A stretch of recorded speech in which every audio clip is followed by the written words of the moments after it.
Welcome back to my vertical Rajput motivation. आज आप लोगों के लिए किसी और की जर्नी नहीं लेकर कर रही हूँ, आज मेरी खुद की जर्नी लेकर कर रही हूँ। आपने सुना होगा, अभी देखा होगा कि मैंने एक वीडियो पहले ही अपलोड करी थी कि एक माँ के दर्द की कहानी। एक बच्चे को कभी भी माँ दर्द में नहीं देख सकती है। तो आज आपको मेरी ही जर्नी सुनाने जा रही हूँ। जी हाँ, आप मेरी जर्नी बिल्कुल सुनिए, क्योंकि मैं चाहती हूँ कि अगर मैं किसी और की जर्नी डालूँ तो मेरी ज़िंदगी में जो संघर्ष था वो मैं उसकी जर्नी क्यों आप लोगों को नहीं सुनाऊँ, क्योंकि आप भी एक मेरा यूट्यूब फैमिली, एक मेरा परिवार हो। जी हाँ, मैं नहीं चाहती कि हर किसी का संघर्ष मैं डालूँ, तो आप मेरा संघर्ष भी सुनिए। जी हाँ, मेरी जब शादी हुई थी, मेरी शादी 12th के बाद में ही मेरी शादी कर दी गई थी, क्योंकि परिवार अच्छा था, लड़का अच्छा था, सब कुछ अच्छा था, तो माँ-बाप ने सोचा कि वक़्त रहते हुए बेटी की शादी कर दें। जी हाँ, शादी हो गई मेरी। उसके बाद में 3 या 4 साल तक मुझे कोई बच्चे नहीं हुए। जी हाँ, तब मुझे सब कहने भी लगे थे कि बच्चा क्यों नहीं हो रहा है, क्या कारण है, क्या प्रॉब्लम है? पर जो मेरी सास माँ थी, उन्होंने मुझे हमेशा ये बोला कि बेटा, अगर नहीं भी हो, तो भी कोई दिक्कत नहीं है, और हो तो भगवान बहुत ही अच्छा है। उन्होंने मुझे हमेशा इस चीज़ से सपोर्ट किया। पर आप जानते हैं, अगर घरवाले कितने भी सपोर्ट करें, पर बाहर के लोगों को तो जो ताने होते हैं ना, वो सुनने में बहुत ऐसा लगता है। और मैं सोचने लगी थी कि शायद मैं भी लोगों की बातें सुन-सुन कर के ऐसे पक गई थी। मैंने ये सोचा कि क्यों मुझे नहीं हो रहा, किसी के 6 से साल भर बाद में हो जाता है, किसी के तो 1 महीने बाद में भी महिला प्रेग्नेंट हो जाती है, मेरे में ऐसी क्या कमी? मैंने बहुत इलाज करवाया, अजमेर में भी इलाज करवाया, फिर जयपुर में इलाज करवाया, तब बोला कि आपकी एक ट्यूब जो है वो बंद है, जो भी है। तो फिर मैंने वो इलाज भी करवाया, ऐसे करके मेरा इलाज साल भर तक चला। उसके बाद में मैं प्रेग्नेंट होती हूँ, पर उसके बाद में भी मुझे बहुत प्रॉब्लम होती है। मुझे बीपी की अलग से प्रॉब्लम होती है, मुझे हर वीक में एक इंजेक्शन लगना होता है, हर वीक में मैं इंजेक्शन लगवाने जाती थी। इस तरीके से जो मेरा था, मतलब जो 9 महीने का पीरियड था वो चल रहा था आराम से। फिर जब मुझे लास्ट महीना जो होता है, उससे पहले ही मुझे बीपी की ज़्यादा प्रॉब्लम हो जाती है। तो आप नहीं मानते, जो लास्ट के जो 9 महीने होते हैं, मुझे 17 दिन पहले ही एडमिट किया जाता है हॉस्पिटल में, क्योंकि रोज़ आना-जाना, ग्लूकोज़ चढ़ाना बहुत दिक्कत की। क्योंकि अगर मेरा थोड़ा-सा भी अगर बीपी हाई हो जाता, तो मुझे अचानक से पसीना आना, होंठ सूखना, ऐसे अचानक से मुझे वो प्रॉब्लम हो जाती थी, और वो दिक्कत होती। और मेरे जभी भी सोनोग्राफ़ी करी जाती थी, तो बोला जाता था पानी की कमी है, पानी की कमी है। तो आप नहीं मानते, मैंने 17 दिन तक बाहर की दुनिया नहीं देखी, और डॉक्टर ने भी मुझे हौसला दिया कि बेटा, चाहे कुछ भी हो जाए, तेरी डिलीवरी तो मैं नॉर्मल ही करवाऊँगी जहाँ तक हो सकता है। क्योंकि मुझे डॉक्टर का भी सपोर्ट मिला, इधर सास-ससुर का भी बहुत बढ़िया मुझे सपोर्ट मिला। पर मैं खुद एक अचानक से घबरा गई कि मैं जो भी हूँ, पर मेरा बच्चा बिल्कुल ठीक हो। चलिए ठीक है, इसी तरीके से मैं 17 दिन तक हॉस्पिटल में रही, और फिर मेरा नॉर्मल डिलीवरी हो जाती है। जब नॉर्मल मेरी डिलीवरी हो जाती है, तब मुझे छुट्टी मिलती है, मैं हॉस्पिटल से घर पे भी आती हूँ। घर पे आती हूँ, बच्चा जो छोटा-सा था वो अंगड़ाइयाँ लेता था। मुझे समझ में नहीं आता, शायद मैंने सोचा था कि ऐसा ही होता है, बच्चे मरोड़े अंगड़ाइयाँ लेते, मुझे नहीं पता था। मैंने सोचा कि कोई देवी-देवता का होगा। मैंने देवी-देवता का भी बहुत किया। इसी तरीके से मेरा बच्चा बढ़ता जा रहा, पर जब वो अंगड़ाई लेता था, तो वो बहुत ज़्यादा रोता था, सूसू करता था, तब भी वो रोता था। मैंने भी बच्चे कई देखे, पर मैंने ये नहीं सोचा कि ये बच्चा ऐसा क्यों करता है। मैं बाहर की सारी चीज़ें सब कुछ भूल चुकी थी, खाना-पीना कुछ नहीं, सिर्फ़ मैं उसको गोदी में लेकर के बैठी रहती थी। क्योंकि वो जभी भी मैं ये बोलती थी, ये ऐसा क्यों करता है? तो सब लोग बोलते थे, नहीं बच्चे की ग्रोथ हो रही है, बच्चा अंगड़ाइयाँ लेता है, तो इसकी मतलब वो हो रही है। मैं भी यही सोचती थी कि शायद ऐसा ही होता होगा। फिर उसके बाद में एक, मतलब धीरे-धीरे मेरा बच्चा बड़ा होता जाता है, होता जाता है, होता बड़ा वाला बेटा था, नाम है युवराज। फिर वो उस टाइम उसकी अंगड़ाइयाँ-वंगड़ाइयाँ, बड़ा बच्चा हो चुका है, आप सोचिए 6 महीने का लगभग होने में आ रहा है। एक दिन अचानक से, मतलब उसके, हाँ, वो 6 महीने का होता है, तो क्या होता है, जो हर्निया की प्रॉब्लम होती है, आप जानते हैं, उसको हर्निया की प्रॉब्लम होने लगी। उसके जो गोसे थे वो फूलने लगे थे, सब लोग बोलते थे कि ये रोता है, इसलिए इसके फूल थे। जब मेरा बच्चा रोता था बड़ा वाला, तो आप नहीं मानते हैं, वो मतलब अगर एक बार रोना स्टार्ट कर देता था ना, 6 महीने का बच्चा, आप सोचिए, तो वो 5-5 6-6 घंटे लगातार रोता था, लगातार रोता था वो 5-6 महीने तक, मतलब 5-6 घंटे तक रोता था। मैं उसको झूले में झूला देती रहती, मेरा खाने का कोई पता नहीं, मुझे 1 बज जाती, क्योंकि वो रोता था तो मेरा मन नहीं करता था। दिन में अगर मैं काम करती, कपड़े धोती रहती, तो वो अचानक से ज़ोर-ज़ोर से रोने लगता। मैं सारा काम छोड़ कर के उसके पास आती, मेरी मम्मी जी उसको गोदी में रखते, एक गोदी से उतारते, दूसरा गोदी में रखते, समझ में नहीं आ रहा था कि क्या। फिर मैं ऐसा कभी-कभी तो मैं ऐसा बोलती थी कि हे भगवान जो वो मैं सोचने लगी थी कि मेरे साथ में ये क्या हो रहा? भगवान ऐसे करते तो औलाद ही नहीं देता। मैं ऐसे ही सोचती थी हमेशा। मतलब सोचने लगी थी जब मैंने अपने बच्चों को इस कंडीशन में देखती थी। सबके नॉर्मल बच्चे होते थे, अच्छी तरीके से मतलब रहते थे, करते थे, मगर मेरे साथ में ऐसा क्यों नहीं? मैं बाहर की ज़िंदगी भूल गई, खाना-पीना भी भूल गई, सब कुछ भूल गई। फिर उसके जब ज़्यादा प्रॉब्लम हुई, मैंने सब कुछ देख लिया करके। फिर डॉक्टर ने मुझे मैं डॉक्टर के पास गई, बहुत बड़े डॉक्टर के पास, यहाँ जयपुर में ही है, साकेत हॉस्पिटल है मानसरोवर में। वहाँ पे मैं गई तो वहाँ पे जाकर के मैंने डॉक्टर साहब को ये चीज़ें बताई। डॉक्टर साहब ने बोला कि इसका हर्निया का ऑपरेशन होगा। मैंने बोला ठीक है। तो मैं डॉक्टर साहब ने बोला कोई दिक्कत की बात नहीं है, आप सुबह एडमिट करवाओगे, शाम को आपको उसकी छुट्टी मिल जाएगी। ठीक है, मैंने उसको 6 महीने का था तब ऑपरेशन करवाया। तब उसकी एक ये वाली हर्निया वाली प्रॉब्लम बिल्कुल हट चुकी थी। मैं बिल्कुल खुश रहने लगी अपने बच्चे के साथ, क्योंकि इतना टाइम बाद में मुझे बच्चा मतलब मिला और मैं प्रेग्नेंट हुई, बच्चा हुआ और इस बीमारी के बाद में वो ठीक रहने लगा। फिर वो एक दिन ऐसा होता है कि जब मेरे सास-ससुर थे वो बाहर गए हुए थे और सिर्फ़ मैं घर पर अकेली थी और मतलब साल भर का होने वाला ही था, इसमें 3-4 दिन घट रहे 2-3 दिन घट रहे थे, वो साल भर का होने वाला। तो मैंने सोचा इसका बर्थडे वग़ैरह मैं बहुत अच्छी तरीके से मनाऊँगी, करूँगी। फिर होता ये है कि वो गाड़ी पे खेल रहा था, एक हाथी की छोटी-सी गाड़ी आती है उस पे। तो मैं उसको कुछ खिला रही थी, खिलाते-खिलाते वो नीचे गिर जाता है, उसी गाड़ी पे से, ज़्यादा कुछ नहीं, छोटी-सी गाड़ी होती है। तब मैं उसको चुप कराने लगती हूँ, पर वो उस टाइम चुप नहीं होता है। मैंने सोचा शायद कुछ हाथ मुड़ गया होगा, कुछ ऐसा मुड़ गया होगा, कुछ होगा, पर उसका रोना चुप नहीं हो रहा था। अब मैं टेंशन में हो गई, घर पे मैं अकेली, मैंने इनको फ़ोन किया, ये आए, फिर उन्होंने देखा, अब उसका चुप ही नहीं हुआ है। अब चुप नहीं हो रहा था तो उसके साथ वो उल्टियाँ करने लगा। अब फिर मैंने सोचा अब इसको क्या हुआ? मैंने सोचा शायद डरने की वज़ह से कुछ करने से इसको वो होने लगा। मैं उसी टाइम रात को गई यहाँ से, घर से हॉस्पिटल में गई। वहाँ पर रात के टाइम कोई डॉक्टर ऐसा था नहीं, इसको दिखा। बस था कि डॉक्टर साहब ये सुबह आएँगे, अभी कोई नहीं। मैं एक बार तो नॉर्मल जाकर के दवाई लेकर के आ गई अपने घर पे। उस टाइम 12 या 1 बज रहे होंगे। मैंने दवाई दी फिर भी ये चुप नहीं हो रहा। ऐसा दर्द हो रहा जैसे कोई डिलीवरी वाली महिला का दर्द कैसे होता है, उस तरीके से वो ये रो रहा ज़ोर-ज़ोर से। मैं उसी टाइम वापस गई तो मेरी एक पड़ोसन है बहुत अच्छी है, वो मेरे साथ गई। उस टाइम मैं गई वहाँ पे, तो फिर मैं वहाँ पे हॉस्पिटल में बोला डॉक्टर साहब मुझे तो जो नॉर्मल होता है ना, मुझे तो इसको करना है क्योंकि ये दवाइयों से तो इसका कोई असर ही नहीं हो रहा है। तो बोला ठीक है, मैंने वहाँ पे रूम वगैरह लिया, इसको एडमिट करवाया। अब आप नहीं मानते हो, वो रात में मैं अपनी ज़िंदगी कभी नहीं भूल पाऊँ, क्योंकि मेरे सास-ससुर बाहर गए हुए, इनको मैंने कॉल किया तो ये आए, मैं पूरी ढंग से बात नहीं बता सकती क्योंकि बूढ़े थे, वो टेंशन करेंगे पूरे सफ़र में। मैंने बोला बस आप आ जाइए, थोड़ी कुछ प्रॉब्लम है, मतलब उसको युवराज जो है वो रो रहा है, चुप ही नहीं हो रहा। तो ये उसी टाइम ही रात को वहाँ से निकल गए। इधर मेरे मम्मी-पापा सब टेंशन करने लगे, सबका फ़ोन आ रहा पर मेरा दिमाग नहीं लगा। अब ये थोड़ी-थोड़ी देर में 10-10 मिनट में इस तरीके से रोए कि जैसे डिलीवरी पेन कैसे होता है, एक औरत कैसे रोती है वैसे रोए। अब मुझसे देखा नहीं जाए।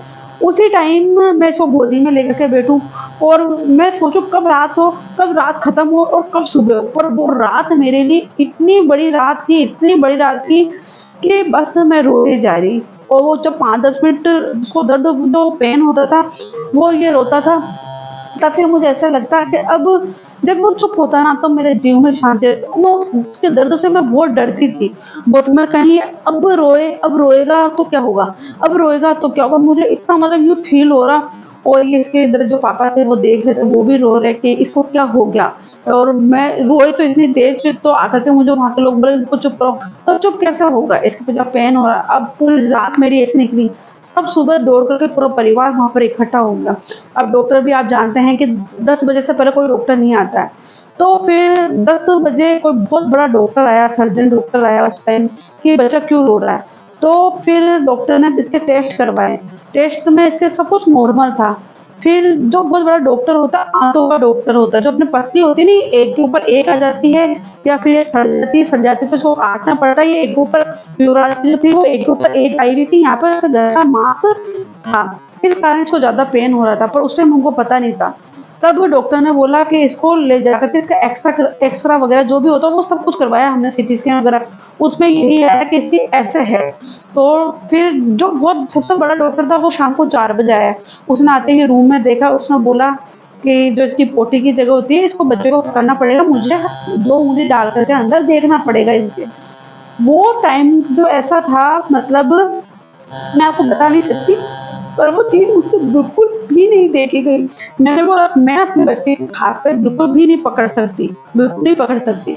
आप ये देखिए मैं बाहर रूम में खड़ी हो गई, मेरा बच्चा इतना तेज़ चिल्ला रहा, इतना तेज़ चिल्ला रहा, मम्मी मम्मी, पर मैंने अपने कानों को बंद कर लिया कि मैं नहीं सुन सकती, क्योंकि मैं उसके हाथ पकड़ के ऐसे नहीं देख सकती। साल भर का बच्चा 2 उंगली कैसे, मतलब कुछ क्या। इसके पापा ने भी मना कर दिया कि हमारी नहीं होती, तो फिर इसके दादा जो थे हमारे, उन्होंने इस तरीके से उंगलियों को पकड़ के रखा। इसके हाथ पैर को पकड़ रखा। डॉक्टर ने बोला कि अभी इसी वक़्त इसका ऑपरेशन करवाना पड़ेगा। मैंने बोला डॉक्टर साहब आज इसका बर्थडे है, या तो इसको जीवन मिलेगा या फिर पता नहीं क्या ही होगा। फिर मैं वहाँ बैठी रही, फिर डॉक्टर ने बोला अभी के अभी इसके ऑपरेशन करना पड़ेगा। तो मेरा देश खुद, मतलब मेरी हालत इतनी, कंडीशन इतनी खराब हो गई कि ये क्या है चीज़। एक तो भगवान ने इतने टाइम बाद में मुझे औलाद दी, बच्चा दिया, सब कुछ दिया, फिर इसको लेकर के ऑपरेशन कराने के लिए लेकर के चले गए। और फिर उसके बाद में फिर जब ऑपरेशन हुआ, ऑपरेशन के लिए लेकर के गए, तभी हँसता-हँसता वैसा, मतलब आराम से यूँ जा रहा। तब फिर मुझको देख, जब मैंने इसकी स्माइल देखी ऑपरेशन थिएटर में जाते हुए, तो मैं बहुत ज़्यादा खुश हो गई कि भई है ना, चलो यूँ तो ये डॉक्टर होता है कि अंदर ऑपरेशन थिएटर में एक भगवान की तस्वीर होती है। वहाँ जाकर के उसको हाथ दिलवा देते हैं, तो मैं दूर से ही आँच में यूँ देख रही थी। इसकी स्माइल देख के मैं बहुत खुश हुई। मैंने बोला अभी 2 मिनट बाद मुझे डॉक्टर साहब चॉकलेट देंगे, चॉकलेट। मैं ऐसे यूँ सोच रही थी। मैं बोल रही थी इसको चॉकलेट देंगे तो वापस आ रहा। तो फिर इसको लेके गए, ऑपरेशन ऑपरेशन हुआ। और जैसे ऑपरेशन हुआ, ये मैं इंतज़ार करती रही कि कब आए, कब आए। तब ये ऑपरेशन थिएटर से बाहर आया, तो ऑक्सीजन चढ़ा हुआ, पैरों पे नलकी, हाथ में वो, और यहाँ पे वो सब कुछ बोला कि इसको अभी धीरे-धीरे ये ऐसा दर्द के अंदर ऐसे ऐसे यूँ करता हुआ है। अब मैंने देखा है एकदम, मैंने बोला अब इसको कैसे मैं कैसे सँभालूँगी? डॉक्टर साहब ने कहा कि आईसीयू में सिर्फ़ माँ ही रह सकती है। मैं गई आईसीयू के अंदर जाने। अब मैंने देखो धीरे-धीरे जैसे-जैसे होश आए, तो इतना बड़ा ऑपरेशन हो रखा है यहाँ पे, मैं कैसे क्या सँभालूँ? मेरा तो जैसा होश है ना, बिल्कुल दिमाग खराब हो गया बिल्कुल। ये कैसे मैं कहाँ से तो पकड़ूँ, क्योंकि यहाँ पे मशीन है, यहाँ पे इसका सब कुछ, यहाँ पे ड्रिप पैर में, कैसे क्या सँभाले एक माँ इसको। मैंने बोला डॉक्टर साहब मैं अकेले, बोला आईसीयू में सिर्फ़ एक ही अलाउ है और वो आप ही अलाउ हो सकते हो, क्योंकि माँ ही अपने बच्चे के साथ रह सकती है। अब 1 से 2 हो तो सँभाल सके, पर मैं अकेली, इसको मतलब मैं कैसे क्या करूँ? तो ये रोए बहुत तेज़-तेज़। फिर मैंने उसी टाइम, रात के टाइम डॉक्टर साहब को फ़ोन किया, क्योंकि वहाँ नर्स वग़ैरह जब रो रही थी, मैंने इस बच्चे को कुछ तो करोगे ताकि आराम से सो सके, दर्द इसका हो रहा है, इतना बड़ा ऑपरेशन टाँकों का, कुछ तो आप ऐसा करो। डॉक्टर वहाँ के जो नर्स वग़ैरह थे, उन्होंने सब मना कर दिया कि हम अभी कुछ नहीं कर सकते। उन्होंने डॉक्टर साहब से बोला एक बार मुझे बस उन डॉक्टर साहब से बात करवाओ। मैं उनसे रोते हुए डॉक्टर साहब से बात करी। मैंने बोला डॉक्टर साहब देखो ये रो रहा है, आप कुछ मतलब ऐसा दीजिए जिसको रिलीफ़ हो। डॉक्टर साहब ने बोला, उसी टाइम मुझे बहुत अच्छे से बोला कि बेटा इसको हम नींद का इंजेक्शन तो नहीं दे सकते हैं, पर हाँ, इसको थोड़ी-सी डोज़ देता हूँ ताकि ये थोड़ी देर में सो जाए और इसको आराम मिल सके। मैंने हाँ डॉक्टर साहब प्लीज़ कुछ करिए आप। हाँ, रोने लगी। तो डॉक्टर साहब ने उनको बोल कर के हल्का-सा नींद का डोज़ दिलवाया। अब सुबह मेरे साथ वही बात, क्योंकि अब बच्चा है, इससे ज़्यादा हम वो दे नहीं सकते। अब ये रोए क्योंकि वो टाँके खींचे, अब मैं बच्चों को लूँ तो कैसे लूँ? डॉक्टर साहब आए वहाँ से, तो वापस से खून निकाले, भी टेस्ट के लिए चाहिए। यहाँ पे उसके पैरों, यहाँ पे बंद हो गए तो पैरों पे लगाए, इसका इतना खून निकल रहा है आईसीयू के अंदर भी। अब वो रोए, मेरी हालत इतनी बुरी हो गई, इतनी बुरी हो गई कि भगवान एक औरत को बिन माँ के रहने दे, पर ये चीज़ नहीं देखने दे कि एक तो बच्चे के सब जगह ये चीज़ें, आईसीयू में किस तरीके से मैंने उसको सँभाला। मेरी हालत इतनी खराब हो गई कि जिसमें मैंने कभी ऐसा दुःख नहीं देखा, और मैं यही बोलती तो भगवान मैं हाथ जोड़ के बोलूँ ऐसा दुःख किसी माँ को नहीं देखने दे, किसी को भी नहीं देखने दे। फिर उसके बाद में ये धीरे-धीरे, मतलब 2-3 घंटे के बाद में मैं इसको हँसाने के लिए ऐसे-ऐसे करूँ, कुछ करूँ, जोरों से लूँ, फिर ये मेरे मुँह की तरफ देखती है, हँसे तो मुझे बहुत अच्छा लगे। बस मैं भगवान से यही वहाँ बैठे-बैठे मैं हनुमान चालीसा का पाठ करने लगी कि हे प्रभु, हे बजरंग बली, बस मेरे बच्चे को ठीक कर। फिर ये हुआ, इसको 2 दिन तक तो आईसीयू में रखा, फिर तीसरे दिन इसको नॉर्मल वार्ड में भेजा। जब नॉर्मल वार्ड में भेजा ना, आप सोचिए कि मुझे कोई जन्नत मिल गई हो, क्योंकि सब ये चीज़ें हट चुकी थी ताकि मैं प्रॉपर अपने बच्चे को दूध दे सकूँ। पर डॉक्टर ने उस टाइम पे मुझे मना कर दिया था, पर ये होता है कि सब चीज़ें हट जाए यहाँ से, तो हम हमारे बच्चे को गोद में ले सके, थोड़ा-सा हिला सके उसको। टाँके आए हुए थे तो मैं ज़्यादा कुछ कर भी नहीं सकती। डॉक्टर ने बोला हाँ, आप इसको यूँ है तो यूँ ले सकते हो, पर आप इसको हिलाना मत। मुझे ऐसा लगा कि ठीक, अब मैं अपने बच्चों को अपने सीने से लगा कर के थोड़ा बहुत वो कर सकूँ। ड्रिप छड़ रही थी, ड्रिप लगी हुई थी वो, पर ये सारी चीज़ें उसके हट गई। मैंने बोला भगवान बस शुक्र कर, बस मेरा बेटा बच्चा बिल्कुल ठीक हो जाए। आप नहीं मानते हो, उस हॉस्पिटल में कम से कम मैंने 15-16 दिन बिताए, और मैं अपने बच्चे को जब उसका थी जब भी दर्द होता तो मैं यूँ थोड़ी देर में ड्रिप लगवाती और यूँ घूमती। आप नहीं मानते, पूरा हॉस्पिटल वाले मुझे जानने लगे, मेरे बच्चे को जानने लग गए, बिल्कुल, कि नाम इसका सब पुकारा है। और जिस दिन मैंने बोला ना कि इसका बर्थडे है, और जब ये आईसीयू में निकल कर आया था, सब डॉक्टर ने ताली बजाई थी कि भगवान ने इसको नया जीवन दिया आज के दिन। मैंने अपने बच्चे का फर्स्ट जो बर्थडे था वो हॉस्पिटल में सेलिब्रेट करा। पर मैं नहीं चाहती कि भगवान किसी माँ को ये दिन देखने के लिए मिले कि वो अपने बच्चे का हॉस्पिटल में बर्थडे सेलिब्रेट करे। सेलिब्रेट तो क्या, जब मैंने बोला ये आईसीयू में से निकली तो सबने तालियां बजाई, हैप्पी बर्थडे बोला कि नया जीवन मिला। पर भगवान करे किसी माँ को ऐसा नहीं, मैंने इतना बड़ा अपने बच्चे के लिए संघर्ष देखा। फिर जब मेरा बच्चा आया तो मैं यही बोलूँ, मैं इसको बस सबसे पहले मंदिर में ही डोब दिलवाई, और फिर मैंने इसका बहुत अच्छे तरीके से ध्यान रखा। फिर बहुत टाइम बाद में 3 साल बाद में मेरा सेकंड बच्चा हुआ, प्रेग्नेंट हुई, मतलब सेकंड हुआ, वो बिल्कुल नॉर्मल हुआ। और जो मेरा जो बड़ा बेटा था, इसमें मैंने फिर आपको मैं चीज़ बताती हूँ, मेरा वीडियो बहुत बड़ा हो जाएगा। इसका ऑपरेशन हो गया, सब कुछ हो गया। उसके बाद में मेरे बेटे को खाँसी की प्रॉब्लम होने लगी।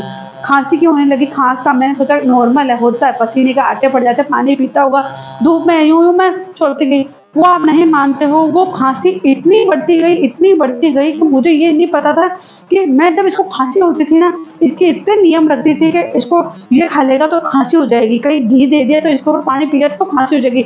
मतलब मैं ये धीरे-धीरे इसकी खाँसी इतनी बढ़ती गई साल भर बाद में, कि बस ये सोता तो खुल-खुल, और मुँह ढक के सोता तो इसके मुँह से आवाज़ आती है, तो ये मुँह से साँस लेता, नाक से साँस बिल्कुल नहीं लेता। मैं उस चीज़ में बहुत ज़्यादा घबरा गई। अब मैंने सोचा इसके साथ में क्या हो गया? उस टाइम सबसे ज़्यादा जो चल रहा था वो स्वाइन फ्लू का चल रहा था। स्वाइन फ्लू का था या चिकन पॉक्स था, ऐसे कुछ चल रही थी उस टाइम। डॉक्टर ने बोला कि इसके टेस्ट करने पड़ेंगे, और टेस्ट भी आप नहीं मानो 2-3 बार तो इसका खून निकाला गया छोटे से बच्चे का, 2 ढाई साल का हो चुका था ये। अब उस समय डॉक्टर ने बोला कि जब जाँचे गई, और स्वाइन फ्लू का नाम सुनकर सच बताऊँ ना मेरा दिमाग खराब हो गया, कि मतलब इसमें ये कौन सी नई बीमारी, पहले इसके हर्निया का ऑपरेशन हुआ, फिर इसके आंतों का ऑपरेशन हुआ, क्योंकि इसकी फिर इसका आते का ऑपरेशन हुआ। आते जो थी इसकी एक के ऊपर एक थी, तो बहुत ही ज़्यादा दिक्कत हो रही थी, क्योंकि है ना डॉक्टर ने कहा था कि अगर आते अगर सड़ गई हो तो हमें काटनी पड़ेगी, पर अगर आंतों के अंदर अगर ख़राब नहीं हुई होगी तो हम अब उसको सही करके साफ़ करके उसको ठीक कर देंगे। आप नहीं मानते हो, उसका ऑपरेशन डॉक्टर ने इतनी मतलब उसका शाम के टाइम उसका डॉक्टर आया, और मैं बिल्कुल घबरा गई थी, क्योंकि डॉक्टर ने बोला शाम को आते ही लेटरिन की जो जगह होती है उसके 2 उँगली डाल करके उस लेटरिन की जगह को मतलब देखा, वो अंदर डाल के, तब वो बहुत बुरी तरीके से रोया। उस टाइम मेरा, आप नहीं मानते हो, मेरा मतलब दिमाग इतना काम ही नहीं कर रहा था कि मैं क्या करूँ क्या नहीं करूँ। मैं बाहर बैठी-बैठी रो रही थी कि मेरे बेटे को भगवान ऐसा दिन क्यों दिखाया। और उस दिन नहीं मानते हो, उसका साल भर मतलब वो पूरे जन्मदिन का दिन था। मैं क्या करूँ क्या नहीं करूँ कुछ समझ में नहीं आ रहा था। तब डॉक्टर ने बोला कि आप आकर के आप अपने बच्चे का हाथ पकड़े, पर मेरी बिल्कुल भी हिम्मत नहीं थी कि मैं कैसे अपने बच्चे का हाथ पकड़ूँ। फिर जाकर के मेरे बेटे का ऑपरेशन थिएटर के अंदर उसको ले जाया जाता है। आप नहीं मानते हो, मेरा बच्चा जब ऑपरेशन थिएटर में जाता है ना तो हँसते हुए जाता है। मैं उसको देखती रहती हूँ, मतलब भगवान बस अब ये ठीक होकर के रहे।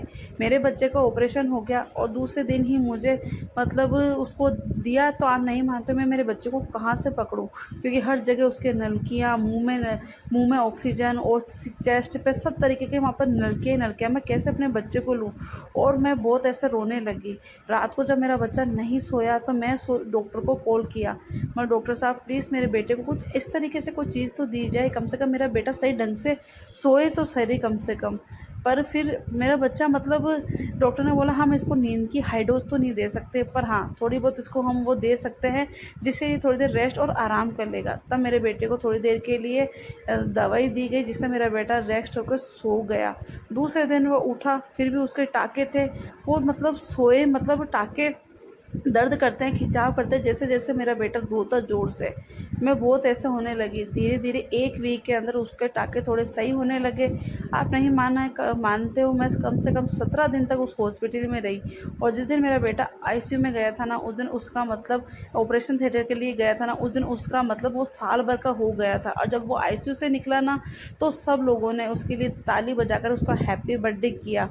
मतलब सब लोग, डॉक्टरों को मैंने कह दिया था कि आज ये साल भर का हो गया है और आज इसका बर्थडे है। तो डॉक्टरों ने कहा था कि आज इसको नया जीवन दान मिला है, आज इसका वास्तव में इसका आज ही जन्म हुआ है।